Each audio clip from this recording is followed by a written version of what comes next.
Hello and welcome to the Arena Craft Podcast, your favorite show dedicated exclusively to MTG Arena. I am one of your hosts, Covert Go Blue. I am joined this week by the other host, the great, the wonderful, the handsome, the bearded, the beautifully accented Arjuna Perkins. How you doing, Arjuna? How'd I do? You know, I was about to be worried there. I was about to ask you what happened to me. And what did you do with my Arjuna? And then I realized that I was getting complimented.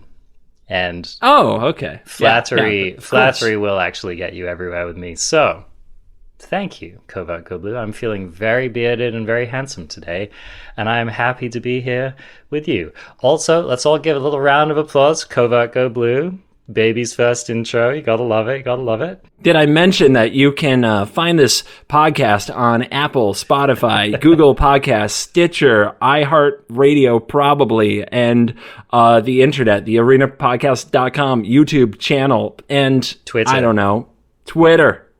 What? We're on Twitter. Is that a thing you can just be on as a podcast? Twitter is actually our show. We have a Discord as well, and we probably have an Instagram full of swimsuit pics. I haven't looked, but it's probably there. And yeah, how you doing this week? I'm trying. I'm branching out. I'm trying new things. That's going to be one of the themes of the show this week. We have a action-packed show where this week we actually have several topics, and we're going to go over them and just kind of talk about it. There's a lot of big news in Magic. There's some stuff going on behind the scenes. So a little bit of a variety pack. But trying new things is going to be a little piece of the theme we're going to get into. Heck yeah. I mean, there is a lot of newness coming down the pipe for Magic in general. If the recent trends are anything to go by, I'm guessing that 2021 will see like more Magic product hit the universe than any previous year. So that's pretty exciting. Gives us lots to talk about. It is exciting. Yeah, we could never stop talking about new cards. So, yeah. And that, my goodness, like we'll get into it, but there are some announcements that I think shake up what we know about Magic on its own that came out this week about new sets and new cards. Now, I'm going to be honest with you, Arjuna. I'm starting to feel uncomfortable in my own skin right now because I've said about, I think, 2 or 3 times as many words in the opening minutes of this podcast as I'm used to. So I'm gonna stop trying to host the show. I want out. Out. He's tapping out. He's realizing just exactly how much logorrhea usually comes out of Arjuna's mouth on this podcast. Oh my. So, yes, a voluminous amount. So let's transition here to our first order of business, which is that we are going to answer a question of the week, aka lightning round question. This one comes from Airplant. Wonderful name, by the way. I appreciate that. And Airplant asks, if you could pick an old set to remaster and put into historic, what would it be? Since CGB just did a lot of talking, I'll go first here, and I'll give him a chance to think about it, because I've already thought about it. Now, here's the good news, is that my wish is almost certainly going to come true sometime soon, because the set that I would like to see added is a fairly recent set. It is the Shadows over Innistrad set, and it was a block. There were 2 sets, and I would be happy to see both of those come to Historic. So let's talk a little bit about why. First of all, it's just the set that I returned to Magic playing, so it has a special place in my heart. Second of all, it does actually have some pretty cool cards that I just think would shake up Historic and have the potential to become immediate staples. I'm talking about cards such as Tireless Tracker, the infamous Tireless Tracker that has seen play in many formats and is a very powerful card. As well, we have cards like Grimflayer, which I think could be very relevant in a format like Historic. It's real standard all-star when it was in standard. Of course, we have the unforgettable Archangel Avacyn, which I don't know if that slots immediately into Historic, but I think it's definitely a very powerful card, and I think that Historic is not too low to the ground that someone might consider running a card like that, so would love to see that. And then, of course, if they were really brave, if they really wanted to put on their grown-up clothes and try some real grown-up high-stakes Magic, they could even bring Emrakul: The Promised End into the format.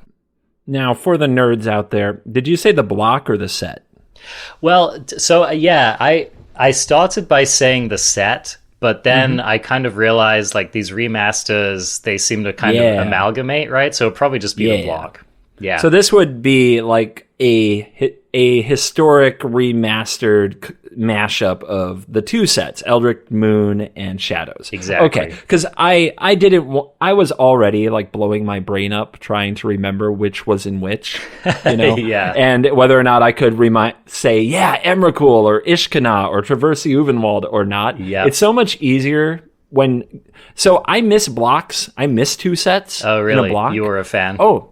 I liked it. I still do. I hate, like we talked about in the past about snow, you know? We just know this is our snow, and there's not going to be a good snow because this snow wasn't good enough. And there's not going to be more snow in the next set. Sad, right? That's just sad for people who like snow decks. So I like having the second set to make the themes more powerful and revisit them.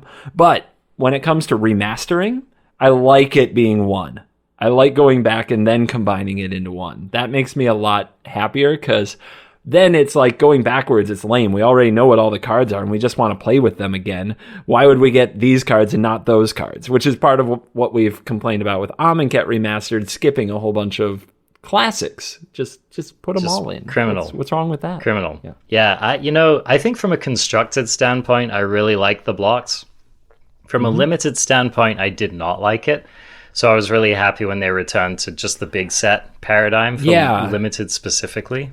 Because in limited, you had to combine the two sets, right? Yeah. So you would have one pack of the old one and two packs of the new one. Exactly. And there was a period where they were actually doing blocks in threes, and so you'd have one pack of each. And I'm just not a fan of that, dude. I don't know. I couldn't even specifically... I could probably go into why, but honestly, just my anecdotal experience was that I always had fun drafting triple big set. So, yeah. But, I mean, you brought up some other excellent cards, right? Traverse the Ulvenwald. What a sick Magic card that is.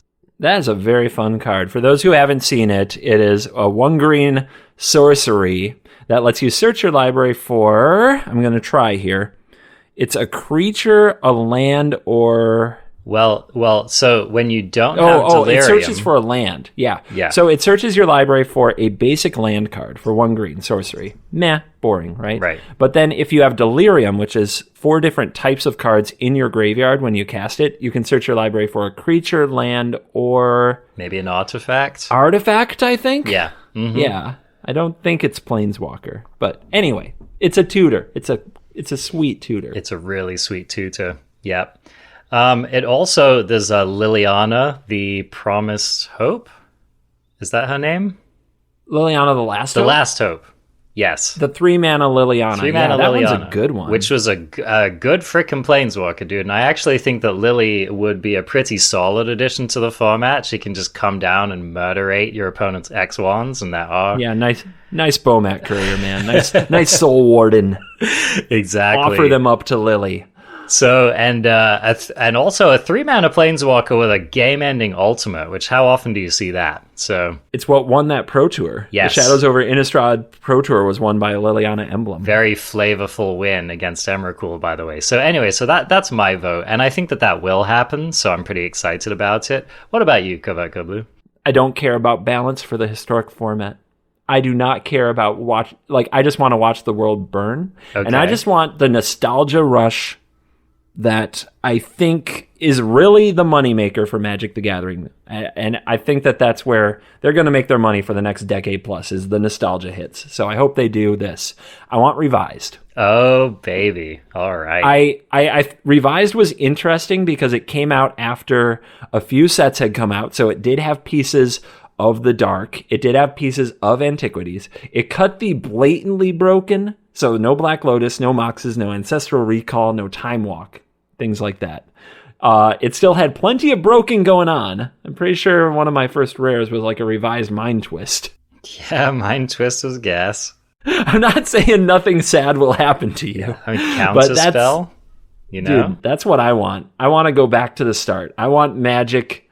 I want magic from the kid at Boy Scout camp, you know? I want those that very, very first experience with Magic all over again. You want those circles of protection in Historic? Dude, I want Stasis and Winter Orb, man. Let's go. Oh, let's bring it back, man. Pestilence. I could see you pestilence some people out. My first big time tournament performance in Limited, Arjuna. This is a story I never tell anybody. Was Revised. And I had in my pool Ivory Tower, which gains 1 life for each card in your hand above 4. So if you have 7 cards in your hand, you gain 3 life. It's like a 1-drop too, isn't it? Yep, for 1 mana Just artifact. like drop that on turn 1 and go to town.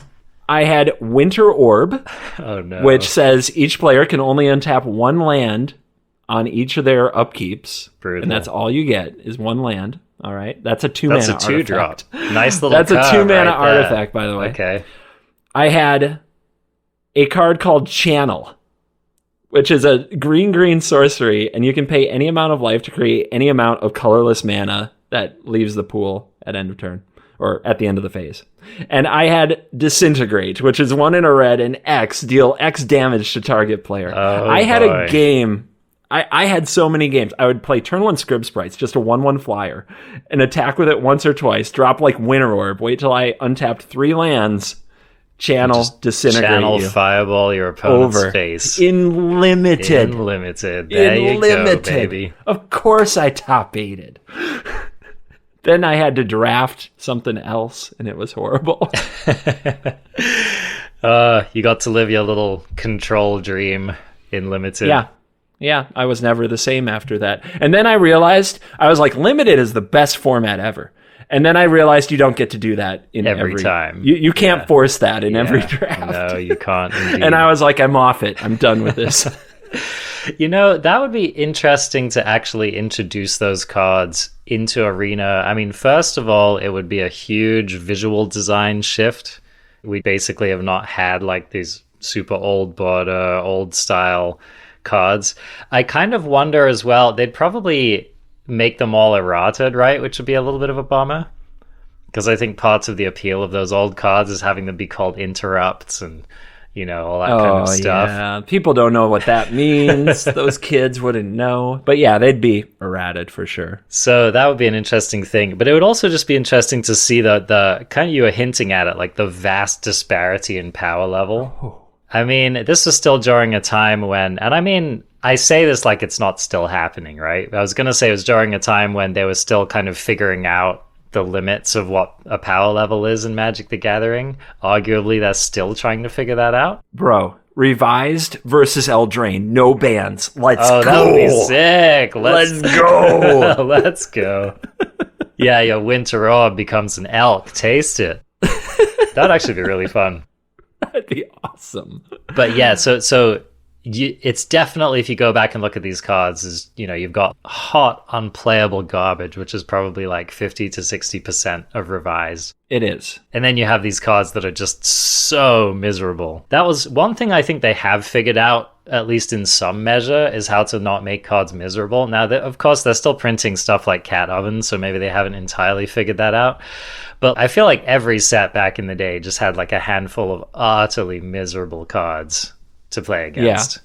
Yeah, there were definitely a bunch of experiments that it's like, what were they thinking? What were they thinking? I don't understand. Oh, can we play for Ante? Ante was in Revised. Oh, like you want Ante back? Contract Oh from my below. God. But for those who don't know, it used to be part of the official rules of Magic the Gathering that at the beginning of each game, you cut each other's deck and then reveal the top card. That card is Ante. You play for that card. Winner take all, loser take sadness. Yeah. You win your opponent's cards. Yeah, you're basically playing marbles. Yep. Oh my gosh. Yeah, it was something. And there were cards that said things like each player antes an additional card, or target player has to ante an additional card. And yeah, those have been banned from switch out tournament the anteed cards. Yeah. Oh man, different times. So thank you for the question, and thank you for sending that to the Arena Craft podcast, the podcast exclusively dedicated to MTG Arena. Thank you for giving me a chance to go total boomer without leaving the confines of our, what our podcast is supposed to do. Well, someday you too will be able to cast the Power 9 from your very own arena client. But in the meantime, Kovaku Blue, what else do we have to talk about today? So, one of the things that most of the competitive gamers and the pros are focused on is that the Kaldheim Championships are coming up. March 26th through 28th on Twitch TV is the Kaldheim Championship, and it's split format. We've got Standard, and we have Historic. Standard has been chugging along since the release of Kaldheim. Nothing has been banned. We're like, look at the wall. Look at the wall. There's the counter up there that says days without a ban is still intact in Standard. So that's interesting. So a meta that we know a good amount about. And then we also have Historic, which has some new cards. So I thought it would be fun to make some predictions of what you think we'll see this weekend. What will the pros play and what will rise to the top of Standard and Historic at the Kaldheim Championship? Yeah, that's great. Where do you want to start? Which format? Let's go Standard. Okay, cool. Standard. I have really been enjoying the Standard format, I would say up until probably like last week or something like that. Basically, I'm definitely one of those people who enjoys unstable formats and generally doesn't enjoy stable formats as much. Mm-hmm. And it's so funny because you know what deck I was thrilled to play before it was cool? With Sultai Emergent Ultimatum. Yes. Yeah. You know what deck I just can't even bring myself to touch ever since that deck broke out was frickin' Sultai Ultimatum. I just don't have a stomach for it, CGB. So these days in Standard, I'm trying to play various jank with various degrees of success. So that's kind of my frame of reference. I do think that deck will be in the tournament. I think that Sultai Ultimatum has been a consistent performer, and I think that people will find ways to tweak it for any given upcoming meta game. I don't know, CGB. Do you think that it's safe to say, I don't think that we've fully solved Standard, but I feel like Standard has definitely congealed into a shape that it's probably not going to deviate too wildly from until the next set comes out? Do you think that that's accurate? I think so, and I think Emergent Ultimatum is the big culprit for that, because the interesting thing that's going on is there was meta churn, there was shift, there was like, okay, we found this deck with like Showdown of the Scalds and it was really good, then Emergent Ultimatum wiped it out, and then aggro showed that it can beat Emergent Ultimatum, and then at the MPL level, at the league weekend, we saw a bunch of adventure decks come to beat the aggro decks that were keeping Ultimatum down. Since that happened, I was looking for like the next shift, but there's just no shift. Everybody keeps playing Ultimatum. Like, it keeps going up in played percentage with no new technology, without anything really different. The aggro decks still beat it, and people are playing it anyway. I think I heard from somebody, and this I believe is from Twitch chat, so take it with a grain of salt. But I think that in like the recent competitive SCG first round, there were 21 Sultai Ultimatum decks, and they went 0 for 21. Wow. Like, they lose. They get destroyed by cycling. The aggro decks saute them a good amount of the time, and people still play it. And the problem with that is that it just keeps other innovation just completely shut down, because all those adventure lists can't really compete with Ultimatum. Anything that is slower than absolute aggro can't compete. And the only place where we see the juke is at the really high level, because at the high level, you have to decide, okay, everyone on ladder is just stubbornly slamming ultimatums, but at this level, we need to perform. We need to win. There's big bucks and prestige on the line. So I think people know that Ultimatum is very beatable at that level. For me, beating Ultimatum mostly involves running decks I don't like. You know what I mean? The only thing I've found that I like is playing Dimir Control. Like, just millions of counter spells, Graven Lore, Dimir Control. Like, I can play that deck and beat Ultimatum all day. But the matchups take forever, and they're super hard. Like, even though I'm favored, it takes forever. And then you run up against rogues, and you're like, God, this is such a slog. So, like, I think that rogues and the aggro decks can beat the Ultimatum deck. Have proven that they can do it. I think that people want to play the adventure decks, but just can't because Ultimatum's on the ladder all the time. I think that at the super high level, Some people will still play Ultimatum, but I think the winning records are going to go to the adventure decks and maybe some kind of a like control shell like Dimir that has good matchups in both places. So when you say adventure decks, are you primarily talking about Temur Adventure, or do you lump Naya Adventure in with that? So Temur Adventure is better against the go big decks because they have counter spells and can board into more counter spells. Yeah. And sort of a combo-y time walk finish. And then Naya is terrible against those go big decks, but it's better than Temur against the fast decks because they have Giant Killer instead of counter spells, which are slow and clunky against the fast decks. So it kind of depends what you expect, which you should play. Yep, definitely a lot of rock, paper, scissors to the format, which is often the sign of at least a healthy and playable format.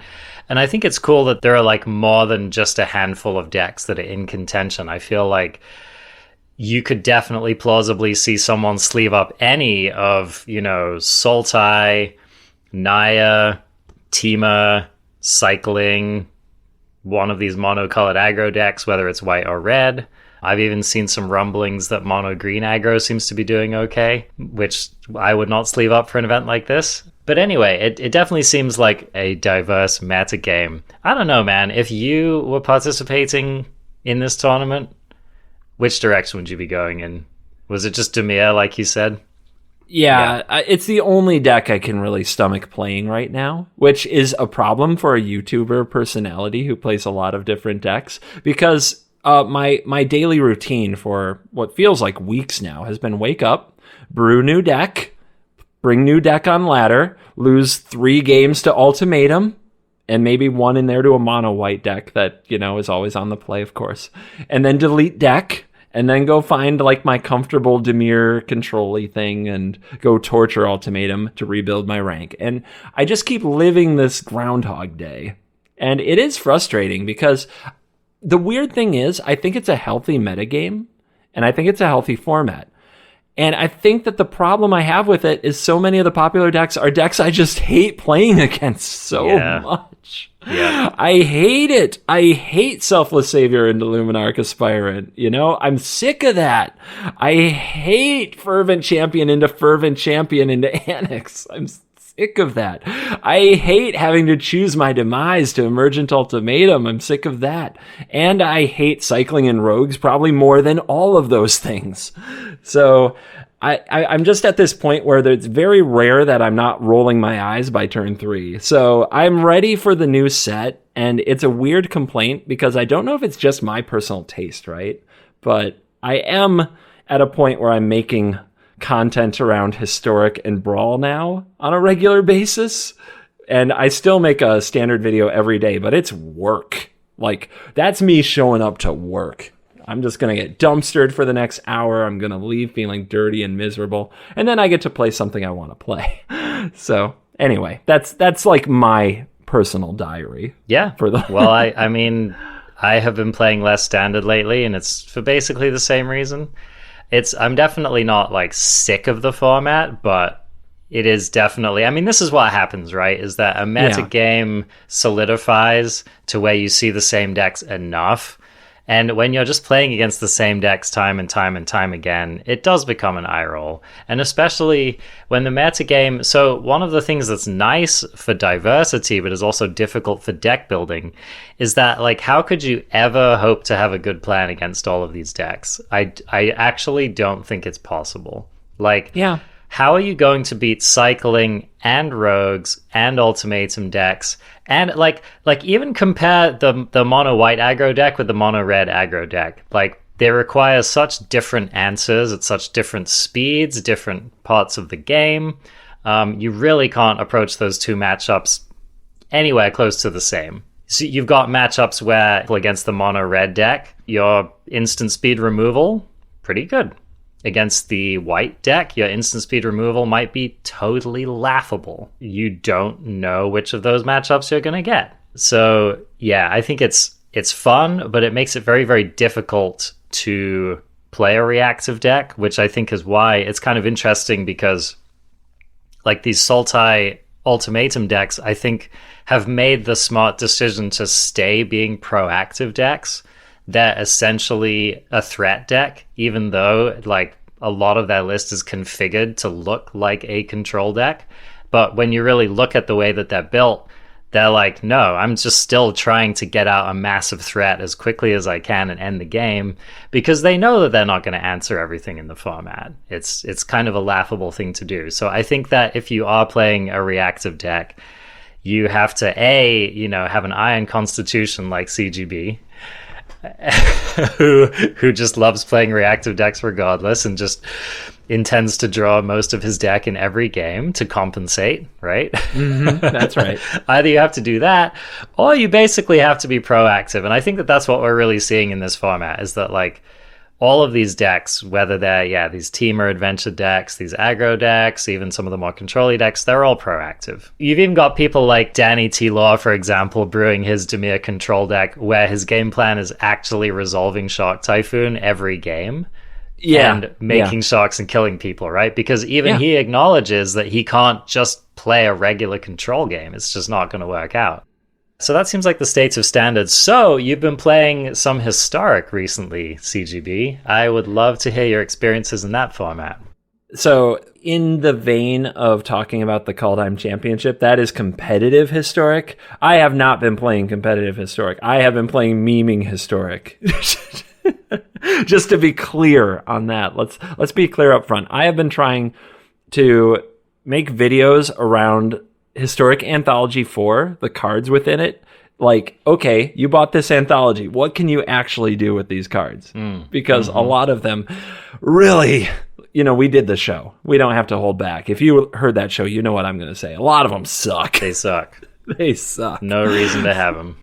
Yeah, so I love doing the Death Shadow video, but like, for example, doing a Triumphant Reckoning video where I'm trying to resolve a 9-mana sorcery speed white card that returns things from the graveyard to the battlefield, all planeswalkers, enchantments, and artifacts.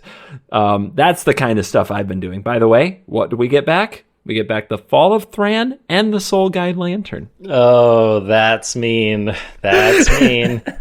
If you've never been on the receiving end of this combo, it basically involves blowing up all of the lands and then exiling all of your opponent's lands. And so only you get lands. And that's very mean. Yep, Triumphant Reckoning is a full-on take two on that combo. But anyway, as far as actual, I've been watching and reading about the competitive historic, which I don't enjoy playing nearly as much. It's just not my format. We've talked about that on the show before, but it's interesting in the fact that there was a banning. That's the thing. It does not have a good number on the wall for time since a ban. Uro got the axe. So what does that change, I think, is on everybody's mind. Somebody who does play competitive right now is my friend Airball, who I make some of my coaching videos with. And he just sent me a breakdown for the historic tournament meta share today in one of the bigger tournaments for the weekend. Check this out. 19% of the field, Azorius control. Oh, it's I was going to say it's back, but it's been back for a while. In a perfect tie with the other 19% of the field, Sacrifice. Jund Sacrifice, Yep. which has emerged very much as something that people are talking about as the best deck in the format. Then check this out. Then the number 3. Do you know what this is? Can you guess? Do you want to take a shot? I don't know if you'll guess it. Let's see. But it's a deck you loved before it was cool. Oh, really? Is it the Ultimatum, the historic Ultimatum? It's Sultai. It is Sultai Ultimatum. Just put Growth Spiral in there, and here we go.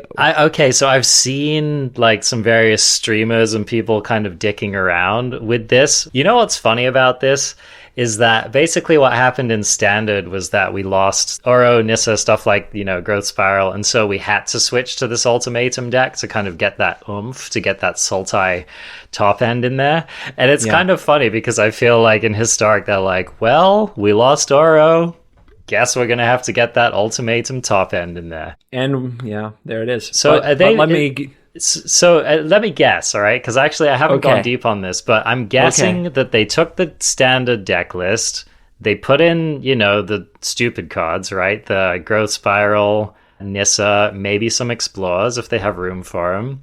And then they're probably, I'm guessing that the ultimatum targets are very modest. I'm guessing that they have some Alrund's Epiphanies in there, maybe a Vorinclex. But I'm guessing that a lot of the deck just plays otherwise like kind of a standard, a historic Sultai deck. How right did I get it? It's a bit different. Okay. So let me throw some cards at you. Liliana Dreadhorde General. Oh, so are they doing they're doing the combo with Planewide Celebration? Is that in there? It is not, but it doesn't need to be because of Vorinclex. Oh, because you get to just alt Lily that way. Okay. Yes. Yep. No, that makes sense. Let me just throw more cards at you. Be reaction, Andy. All right. Okay. Golos, Tireless Pilgrim. The main deck in Golos? 3 copies. And 3 copies of the World Tree. No way. Okay, this took a left turn, man. This took a big left turn. Ready for another card? All right, lay it on me. Omniscience. Okay, Omniscience is sick. Omniscience is gas. 10 mana, blue enchantment. Spells cost 0. Okay, so this is another go big version of the deck then, because I've been seeing some versions that seem kind of modest, and I thought that might actually be the good idea. But who can resist an opportunity to get an Omniscience on the table? So that's pretty gas. Now that I've let you sit in the corner and feel dumb for a minute, there is a Planewide celebration in the sideboard. Okay, we got there. Well, so that used to be the combo before Vorinclex. That the celebration was what allowed you to ult your Lily immediately. Yep. Well, sounds like a heck load of powerful cards in one deck. It does, doesn't it? Do you want to hear how it did in the first tournament? Yeah, let's hear it. Let's talk about the win rates for these 3 decks, okay? Okay. All right. The first one, Jund Sacrifice. 73% win rate. Ooh. Oh, you hate to see it. Damn. Azorius Control. 38% win rate. Okay, and that's probably not the worst. Sultai Ultimatum. 0%. Absolutely 0. Doesn't surprise me. For 26 in matches. That's so brutal. A shadow of its former glory. So, you take out one card. Man. You take one card out of the deck, and it just folds like a house of cards. There you go. So I guess the takeaway is that Nissa decks just aren't really where it's at the moment. Although I have been seeing, people like Andrea Mangucci, for example, have been experimenting with Bant, right? So they take the Azorius shell and they just put a handful of... I guess they're only playing Nissa and Growth Spiral. That's probably the only green cards they're bringing into the shell, if I had to guess. Yep. When you look at the 6-0s from this first SCG tournament for Historic for the weekend, it's 6-0 Jund Food and 6-0 Jund Company. Yeah. Oh my goodness. And then you just look down the list. It's Jund. There's some Rakdos Arcanist here and some Orzhov Auras there. And there's Jund and more Jund and a bit of Jund to go with your Jund. There you go. Oh, Yashan was the other card. So this is what I'm wondering. Do you think that people might sleeve up Bant? And basically they take the Azorius shell, they put some Nissa, some Growth Spirals, and some Yashans into it, and then try to use that as a vector for basically hard targeting these Jund lists? Do you think that might be a way that they're going to get around this? I think that they'll try it. It's hard to quantify all that Uro does for those strategies, isn't it? Yeah, because true. It's just you always have your win con on the back burner. That was your enabler up front. You always have inevitability. If they actually had to win the game with Nissa Crisis in Historic, can they just win? Does that just do it? There's still Claim the Firstborn frickin' everywhere for your Crisis and your Nissa lands. I just don't know how that all comes together. I don't really see how it comes together, to be honest. Well, and I'll tell you what, playing against these super lean sacrifice lists without gaining an additional 6 to 12 life every game is pretty tough. Especially in a go long shell, like these control shells are. So yeah, doesn't surprise me. I can see why a lot of pros were actually not stoked about the Uro ban in Historic, because it basically has removed one of the big checks on the sacrifice lists from the format. So if I was a super spiky player, I would just sleeve up Jund this weekend. I mean, it seems head and shoulders above the format. I'm looking at the win rates. This is an SCG. It's like the first satellite of the weekend. I don't know how else to describe it, but it's a competitive tournament in Historic. There are only 5 decks with a win rate above 50%. 5. And there are 29 archetypes. 5 have a win rate above 50%. Brutal. Like this Azorius Auras list is a 2-2 actually, so it's a misreport. Azorius Auras, Mono Green Elves, and Tempered Steel, these are too small sample sizes to really take anything away from. Yeah. And this Grixis control deck says 75%, but it's a 3-3, so I don't think it counts. Yeah. So it's just Orzhov Auras and Jund. There you go, man. Wow. Yeah, it does seem to be a bit of a polarized format right now. And I'll tell you what, Death's Shadow is definitely not, at least from what I've seen so far, the card that's going to turn the format on its head for this tournament either.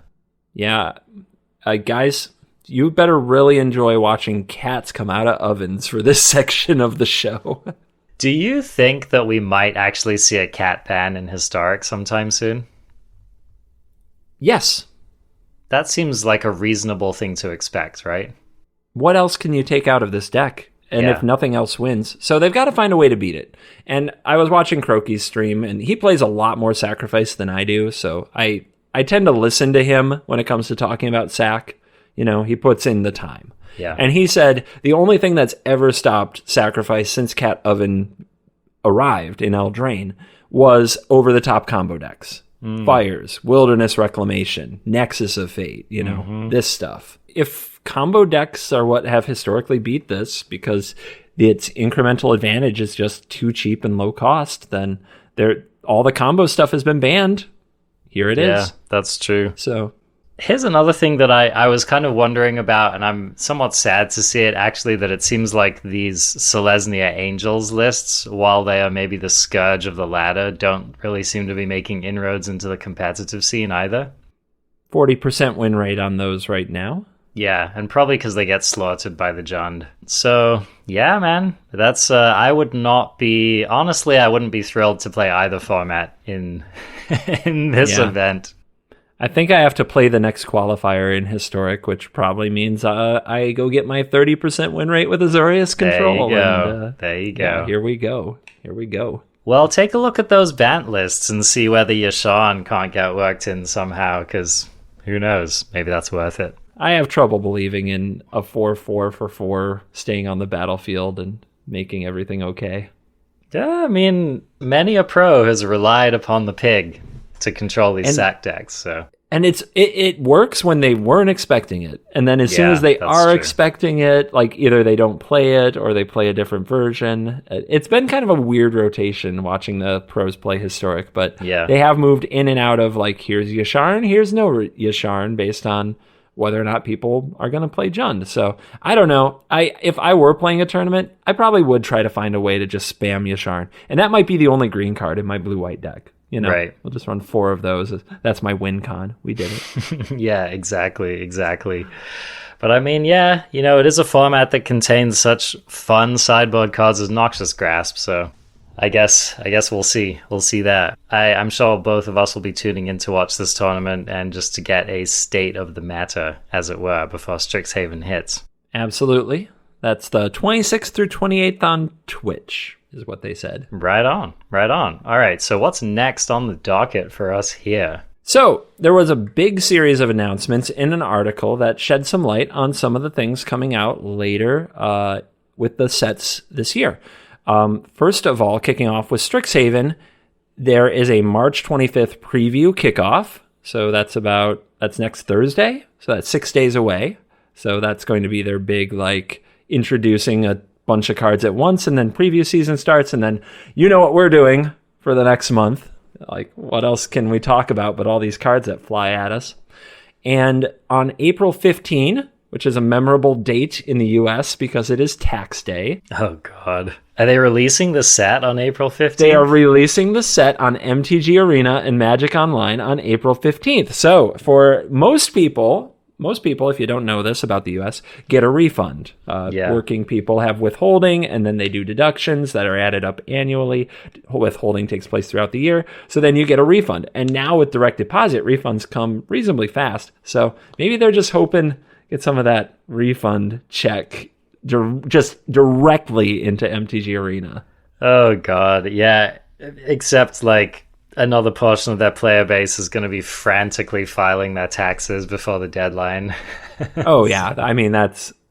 What better way to prepare your taxes than while watching some streamers play with new Magic the Gathering cards? I can't think of one. Can you? Oh gosh.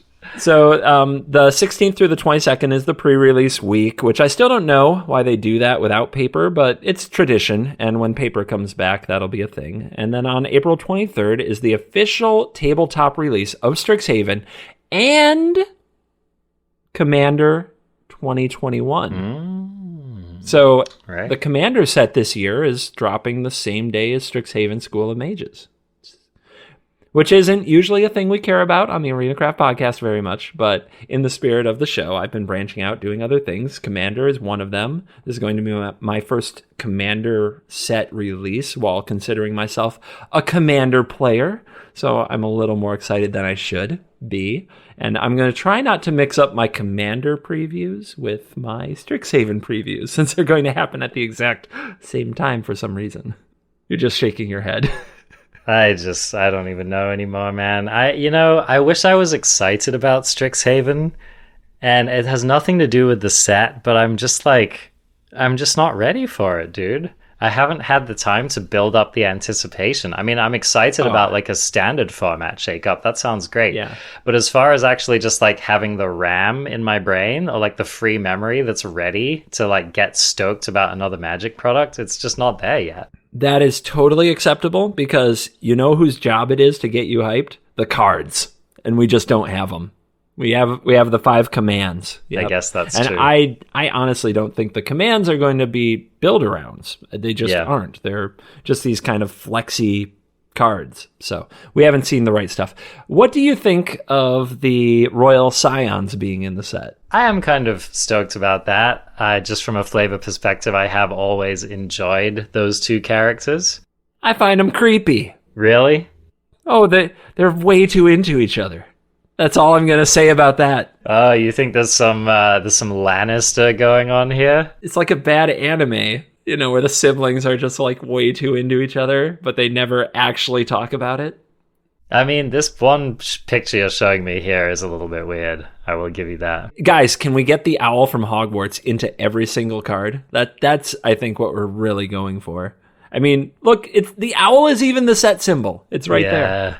Yeah. Oh my goodness. Are they gonna release like a card that's called like Shedwig or something? Yes. Lock it in. Anyway, I'm going to move on to more sets because we have more. And, this is going to be a different kind of show where we just like react. Like, what do you think of this? Are you happy about this? Are you hyped or dehyped? So, Modern Horizons 2. Modern Horizons 2. Here's my immediate hot take reaction is just, ugh. For those of you who don't know much about Modern Horizons 2, the closest it's come to Arena is it's where the new crab, I believe, came from, and the Merit Lage card. Yeah, the Cancrix in the historic anthology. But this is a set designed to be released directly and legal for the modern format, which is played on paper and MTGO. The last time they did this, Hogak. And I couldn't read this press release without inserting Hogak into every sentence. I mean, that's it. They gave us such venerable cards as Hogak. They also gave us Icefang Coatl, which is an incredibly powerful card. They gave us Arkham's Astrolabe, recently banned from, Legacy, was it? Yeah, Hogak had to be banned after ruining a high-level event. People were sideboarding multiple copies of the Black Leyline in decks that didn't even run black mana. Sideboarding? No. Oh, they were main decking, at the Pro Tour. They were main decking, yeah. The Hogak deck itself main decked Leylines. One of my favorite stories from Pro Tour Barcelona, or I guess Mythic Championship Barcelona, the hotel lobby, the pros would walk up to each other and one would say, "Hey, hi." So Hogak? Yes, Hogak. How many main deck ley lines? The other says 3. The other says, 4. This is how this is how pros greeted each other in the hotel lobby. Yeah, and they also had... Now remind me about this. Which set was Bridge from Below printed in? It wasn't printed in Modern Horizons, but it was banned in an attempt to make Hogak weaker. Yeah, so this was kind of like a banning Uro so we don't have to ban Omnath kind of a thing that they tried in Modern. Yeah, and it only made the deck better because the Bridge from Below combo deck was turned out more fragile than the just straight up cast this card beatdown. For those who don't know, look up Hogak, Risen Acropolis. It was like an 8/8 trample that you could play for free. I don't remember all the text. It was just filthy. It was utterly filthy. It was like Modern's version of the Tybalt's Trickery deck, except that it wasn't a meme. It was actually just by far the best deck in the format. So imagine how obnoxious that would have felt. Now, this is the thing about Modern Horizons 2 that I take away. When they released Modern Horizons, they had basically had Mythic Championships where, like, on Arena, it was always Standard, and in Paper, it rotated. There would be Standard, then there'd be Modern, then there'd be, there were also draft components to those tournaments, usually. When Modern Horizons came out, suddenly all the Paper events were Modern, like all summer. The whole summer was Modern Paper, which drove me crazy because it's not my format. So I think they're preparing to return to Paper Magic and in-person play. I will be really mad though if every single event is Modern because I do want to get out there and go to events again, but I'd like to play in some. And Modern is not an accessible format for most people. Is that just because you can't really play Control in Modern? No, not at all. You can play all kinds of degenerate Control. It's because the mana base costs like as much as the room I'm sitting in. Yeah, it's like if you think it's expensive to get into Commander, try playing Modern, man. I mean, yeah, ridiculous. All right. Any final thoughts on Modern Horizons 2? I mean, it's not going to really affect my life, so we can move on. All right. Adventures in the Forgotten Realms. On July 16th, instead of a core set, we get the Dungeons and Dragons crossover set, Adventures in the Forgotten Realms. Are you hyped for this? No? Did you ever play D&D? No. Okay. I think I would have liked to have played D&D at any point in my life, but it just never came up. I never had the right friends. I just didn't have enough impetus to get into it myself, and as a result, I've never played it. And it's like no shade on D&D whatsoever, but this doesn't tickle my fancy. Not part of your, it's just not part of your life, so it feels about as weird and alien as a Walking Dead crossover. Well, and here's another thing is just that I do, again, I'm not deep into it, but I will say that I do find the general D&D property that I've been exposed to so far to feel fairly derivative. It feels like, it feels like Lord of the Rings light to me or something like that. And so the nerds are getting angry. I can feel it. I'm going to get flamed. My internet senses are tingling. I'm going to get flamed hardcore for this, but I will say that I'm just like, honestly, I feel like the Magic the Gathering, for example, I think it's really moved away from its roots. It's really moved away from its D&D roots and developed these like fantastical universes that I think are really fascinating. Places like Phyrexia, places like Kaladesh that I really love the plane, places like Zendikar. It's just really, really interesting fantasy realms. And maybe I'm just not acquainted enough with Dungeons and Dragons, but I haven't seen anything like that from D&D. I haven't seen anything that to me really gets away from, like dwarves and dragons and elves and stuff. So am I like super off base about that? I don't know, but I'm trying to find out. I put out a tweet asking people for their recommendations of what books to read to get in touch with the world of the Forgotten Realms before the set comes out, and they sent me some ideas, and the Audible cart got filled, the credits got redeemed, the audiobooks are downloaded. So hopefully I'll be more in touch in the future. I'm trying to reserve judgment because I want this to be cool, I think. I think I was always intrigued with Dungeons and Dragons, but my only experiences playing it was very bad, mostly because I just did not like RNG inserting itself upon me. Like, I had a character, I rolled bad things, I kept getting options to retreat, and I was getting my butt kicked by 2 goblins, and I was a stubborn kid, and I refused until I died. And I just never wanted to play again because I just couldn't roll something over like a 10. And so for me, it died a horrible death in my youth.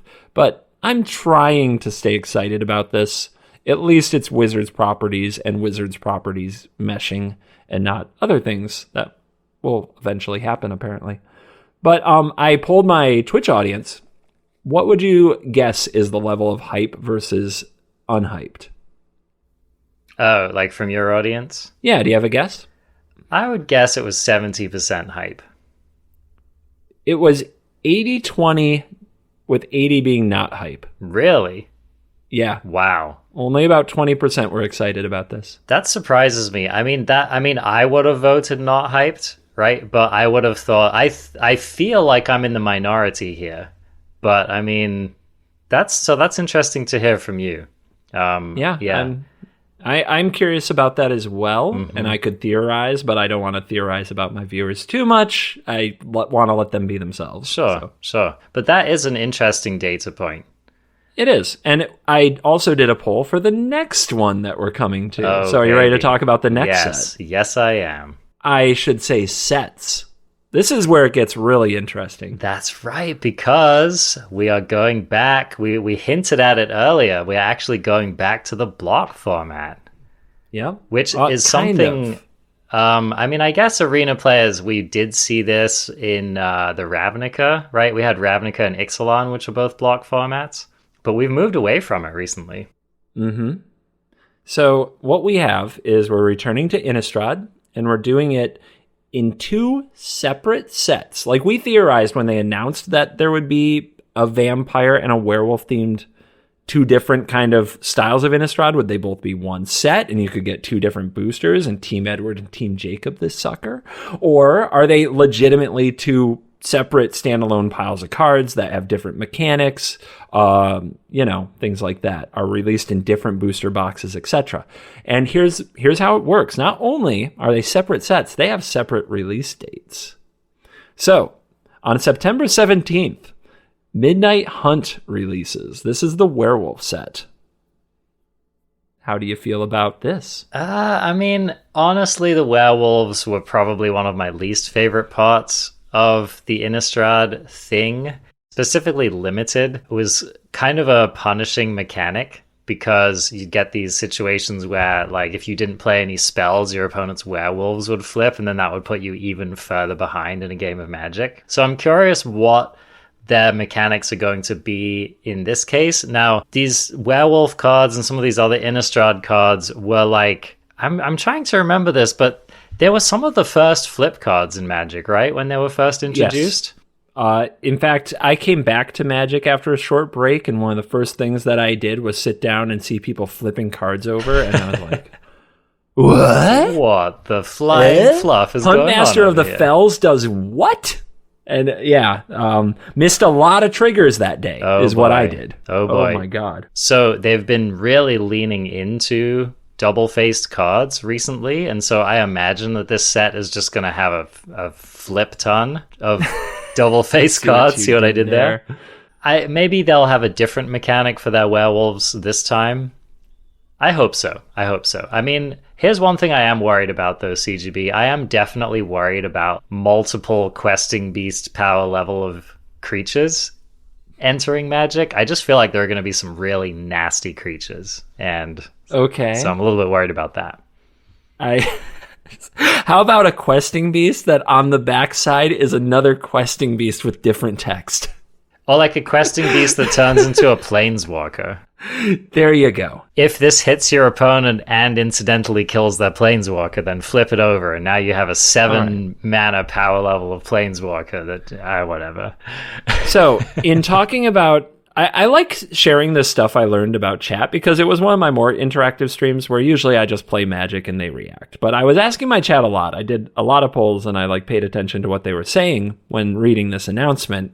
And a lot of the discussion of werewolves came down to complaining about the mechanic.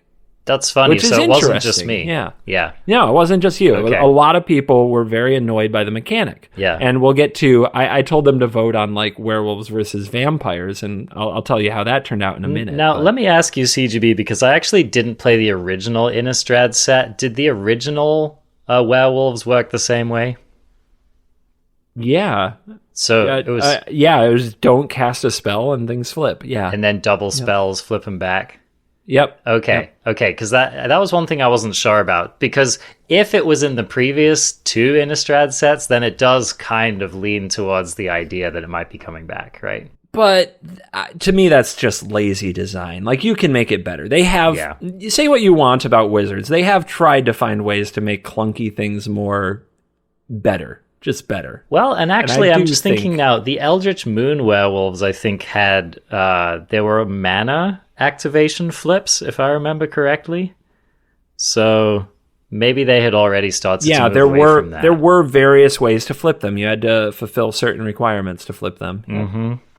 Some of them did flip automatically, but... Okay. I hope they're moving away from that one particular design space, because I agree with your audience. I just think it's kind of a crummy mechanic. I think it punishes you for doing things that are already punishing. That's what I didn't like about it. Here's something that will excite you. This is the thing that got chat the most hype when I reminded them about this.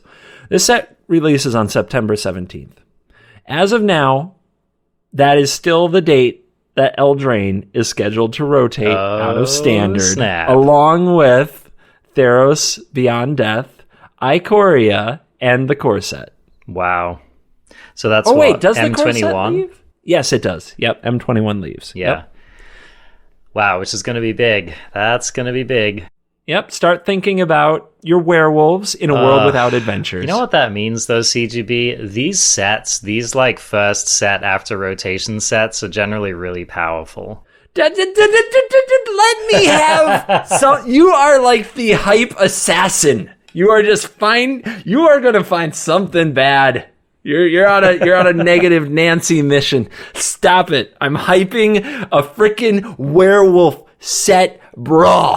Dude, from the moment I laid eyes on this little howling werewolf and the little Innistrad Midnight Hunt icon, I was just like, this set's gonna be broken. I just knew it. Stop. It doesn't have to be, okay? It doesn't have to be. What are they going to do? They're going to ban, Lupin the Werewolf for being a 7/7 for 4 mana. Okay, fine. It doesn't have Embercleave anymore. It doesn't have the Great Hench. It's fine. We're going to have Werewomnath. Stop it. It mutates into a creature that produces 7 mana of any color and draws 5 cards. No, it's fine. It comes out and it's Temur Omnath on the front, and then it's just 4-color Omnath on the back. Come on. Faith, dude. Kaldheim was good. Kaldheim look at the board. Was an excellent constructed set. We've got multiple months without a ban in Standard. Look at the board. Terrible limited, but an excellent constructed set. 10 out of 10. I'm freaking carrying you into the optimist realm. Okay. Now, this is the part I find really This is the one I'm excited about, actually. This of these 2 sets, this is the one I'm really stoked about. So, this is Innistrad Crimson Vow. Now, Innistrad Crimson Vow releases on November 19th. Yeah. And what you can expect is the biggest vampire wedding in Innistrad history. So you know what this is an homage to, don't you? What? Do I? Dude, think about your Game of Thrones.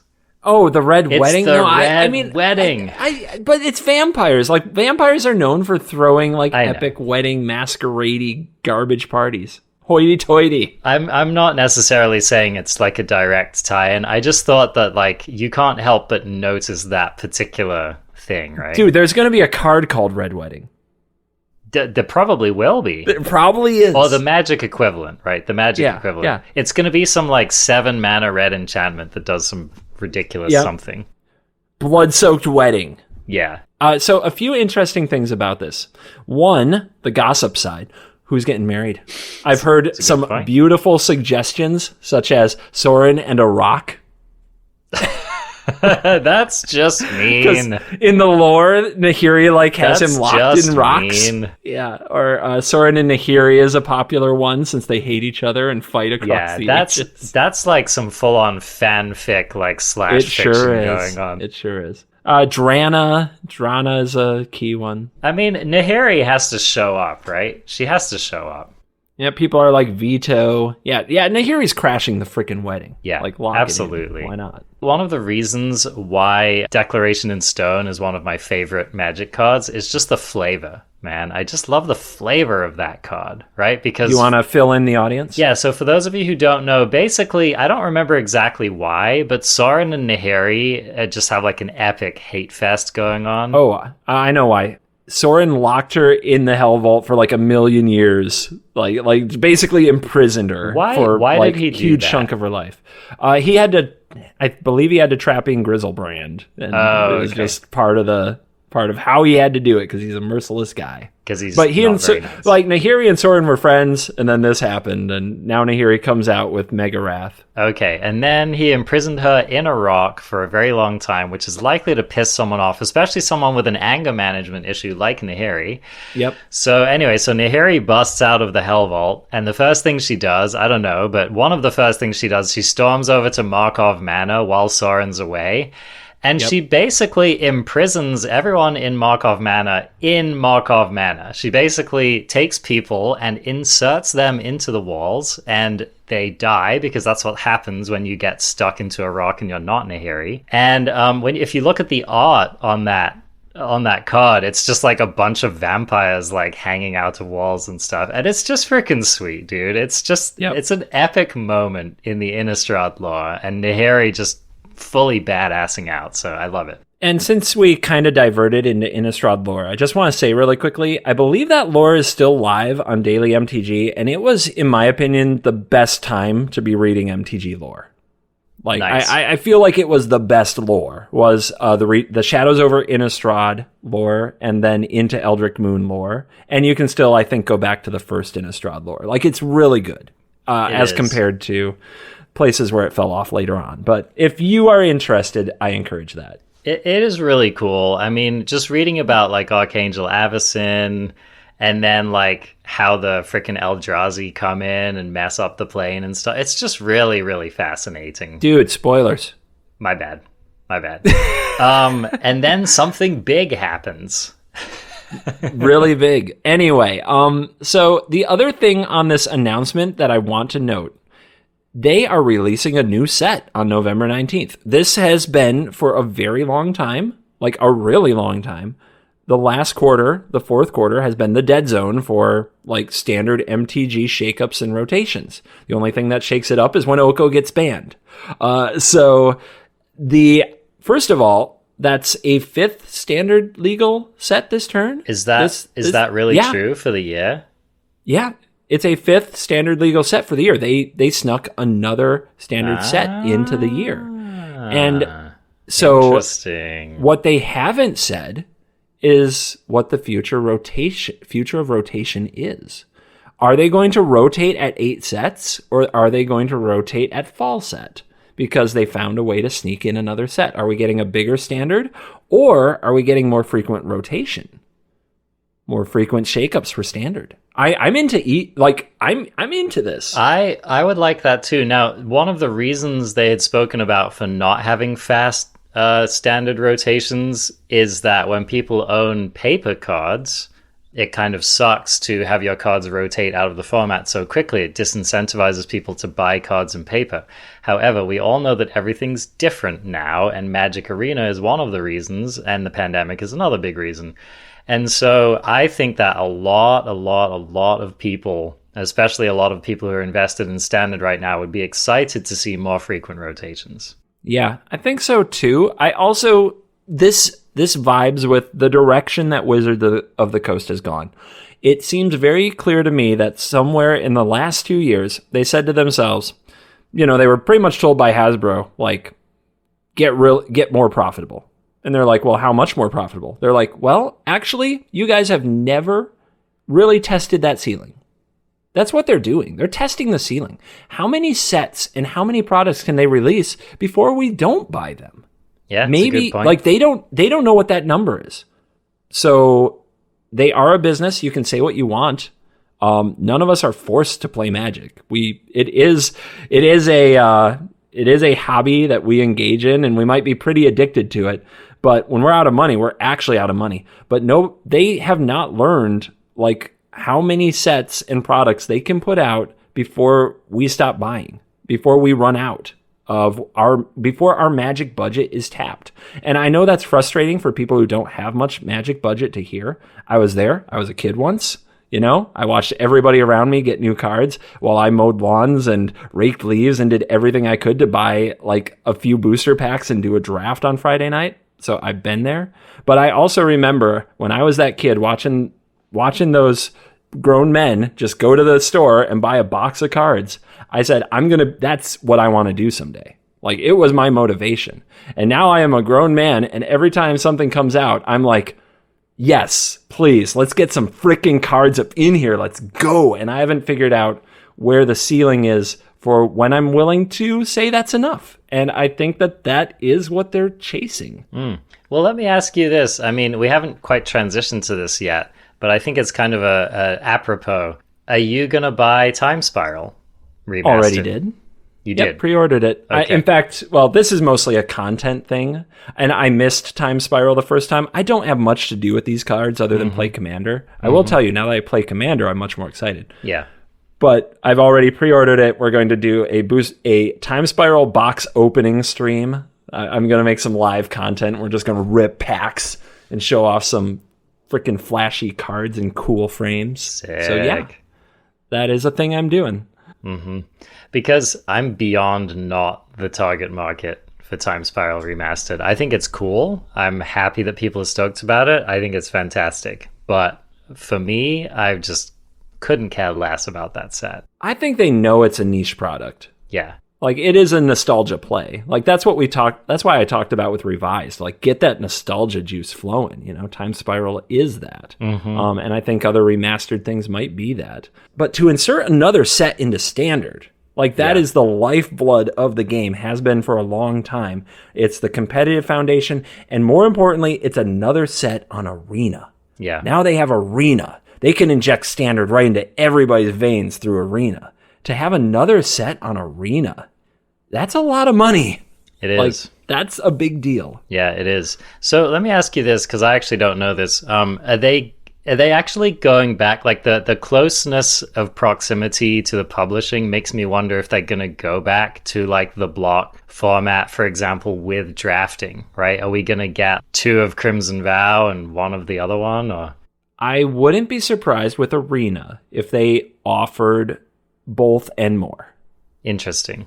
Think about it. When is the next? What's the next remastered block? Right? We just did Kaladesh. Isn't Innistrad right there? That's what I was saying. Is that I feel like the next remaster that we're going to get is Innistrad. So maybe they're going to drop it like in anticipation. Would be that would be a cool thing to do, right? Is if they remastered Innistrad in the summer and released it and gave us a few months to get into Innistrad, and then they just hit us with 2 more sets. I mean, that would be a lot of Innistrad. But I mean, summer or December. Like, they'll either do it like August or December. Yeah, they could do that, and for sure. Then they can give us, we can have Midnight Hunt draft, we can have Midnight Hunt and Crimson Vow draft, we can have Crimson Vow draft, and we can have Midnight Hunt, Crimson Vow, and Innistrad Remastered draft. Here's why I'm bringing it up is because if they went back to the block format, then in Crimson Vow would be a supplemental set, right? It would be a smaller set. So the big sets are usually 300 something cards. These supplemental sets tended to be 200 something cards. And there were sets that you couldn't actually, they weren't designed to be drafted on their own. So that's one thing I'm curious about, is whether this will be a standalone set, like 300 something cards designed. Yeah, I heard it was. Oh, it was. Okay. I think the original announcement said that they are like full standalone Okay, sets. which is cool. I prefer it that way, quite frankly, just both from a limited standpoint and also just because it's cool to have a full set, right? I would just rather have 300 cards than 200 cards. So I'm happy to hear that. But I do think that it would be cool. Maybe it's not perfectly play balanced, but I think it's much more likely to work with 2 full sets of jamming them together. You know what I mean? As opposed to taking a set that wasn't designed to be drafted alone and doing it alone. So I hope they do give us the option to do that, because that would be sweet. Yeah, I have a feeling they're going to find all kinds of different ways to present this through arena events and arena competing options and competitive play. I think that they've got a plan around this that is just all of that and more, quite honestly. Awesome. Well, I'm very excited about the return to Innistrad. So you can take, I'm kind of meh on Strixhaven, like I don't really care. And then with the D&D set, I'm kind of down on it. But then the Innistrad one just like pulls me right back up. So the Twitch poll, 70-30 hype versus de-hype for Innistrad. I believe it. I believe it, baby. As far as vampire hype versus werewolf hype, 57% vampire, 43% werewolf. That kind of tracks. I'm generally more stoked about vamps as well. So that's the big announcement pile article that came out about new sets. And any final thoughts on all that fun? I'm actually really stoked about these remastered sets hitting historic. I think it's one of the coolest things about Arena, quite frankly, is being able to play these older sets again in digital and in this modern way. I mean, it's been profitable for them. I know they've said that these remastered sets have been even more popular than they had first imagined they might be. So I'm really stoked about Innistrad Remastered, and I'm really stoked about, like, I'm sure they're going to do the, Khan's block. I mean, they're just going to keep going, I'm pretty sure. They'll probably take us back to the original Zendikar, which I didn't play, which I would love to try out. I want to, like, how cool would it be to have, like, Thought Not Seer in Historic? That's the kind of stuff I want to see, man. It's funny because none of that was in the announcement, but honestly, that's one of the things that gets me the most stoked, is just thinking about, because I didn't get to play these old sets, so I want to know what it feels like to get a frickin' Siege Rhino on the battlefield. Yeah, I understand.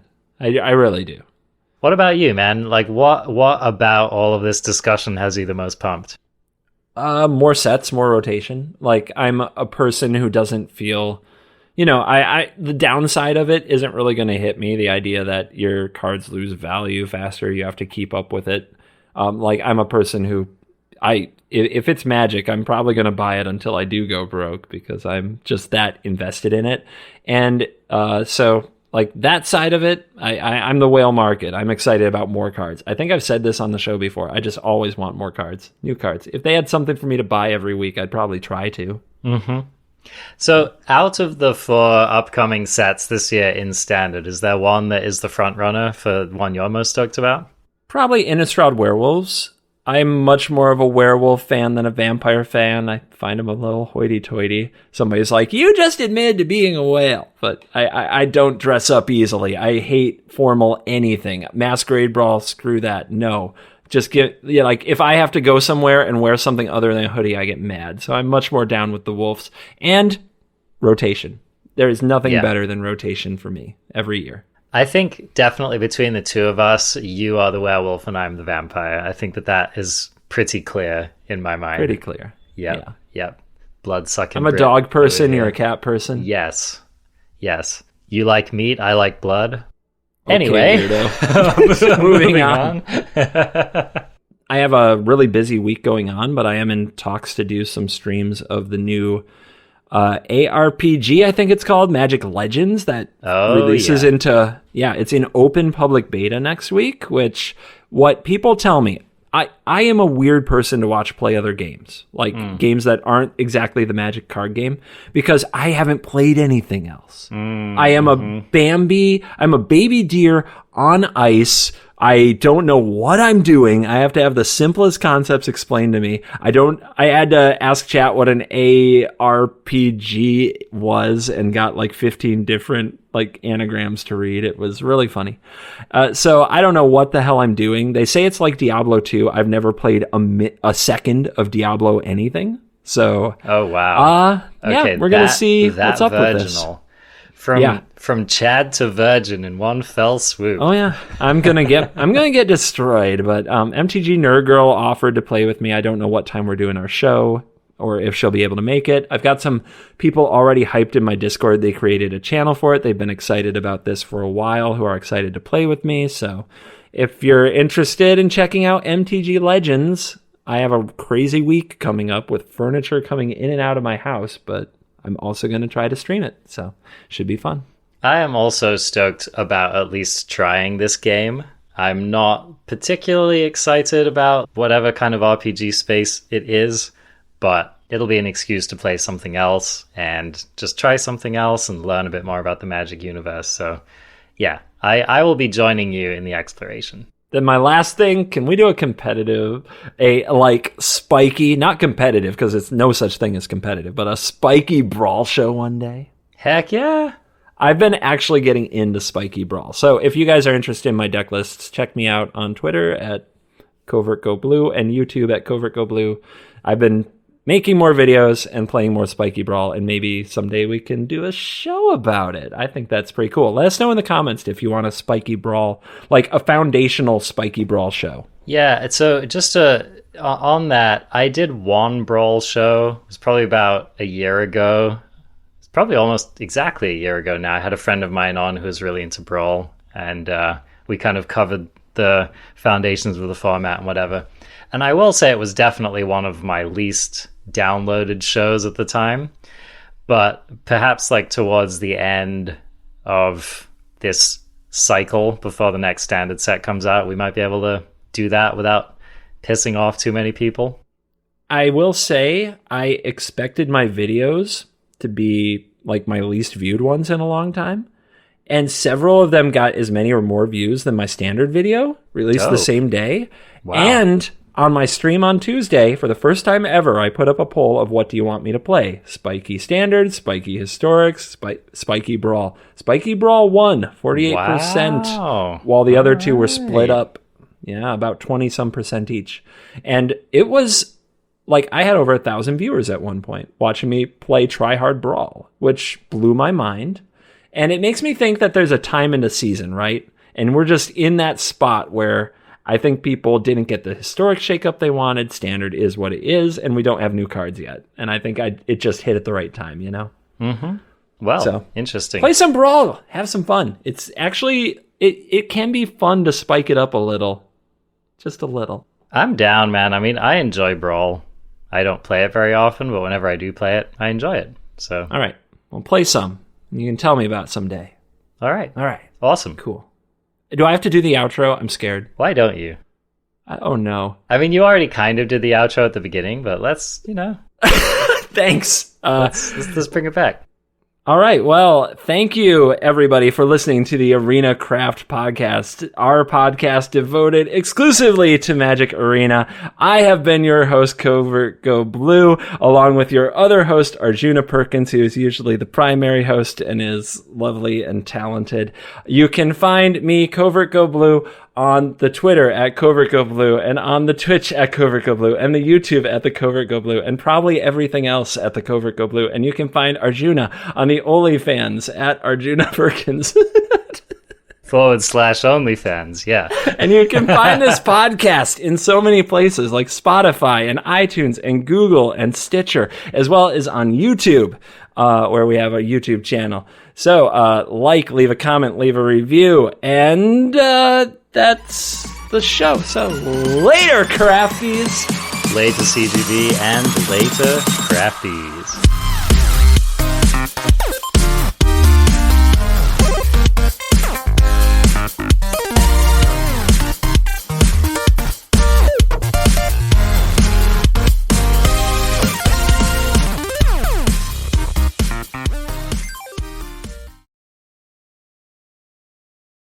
Is that it? Was it awkward? It's awkward now. I made it awkward. Don't. You'll cut this. It's fine. This is fine. Roll the music.